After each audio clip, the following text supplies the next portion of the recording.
Hello hi नमस्कार, मी सोनम। आज दिनांक आहे 3 मे आणि आज अक्षय तृतीया आहे।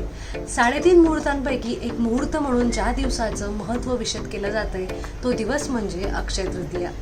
अखाजी या नावाने सुद्धा हा दिवस साजरा केला जातो। अशा कितीतरी नावांनी साजरा होणारा हा सण भारतातल्या अनेक भागात निरनिराळ्या नावाने सुद्धा साजरा केला जातो।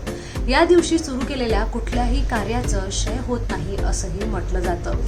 शिवाय या दिवशी आपण ज्या वस्तूंचं दान करतो त्या अक्षय प्रमाणात दान केल्या जातात, म्हणजेच त्या आपल्याला परत मिळताना विपुल प्रमाणात आपल्याला परत मिळतात। या दिवशी थंडगार पाण्यासमवेत कैरीचं पन्ह, वाटलेली डाळ, आंबा किंवा आंब्याचा रस, सातू अशा अनेक गोष्टींचं या दिवशी सेवन केलं जातं आणि या गोष्टी दान देखील केल्या जातात। नवा व्यवसाय आरंभ, शुभविवाह यांसारख्या गोष्टींकरता अक्षय तृतीया हा दिवस शुभ मानला जातो।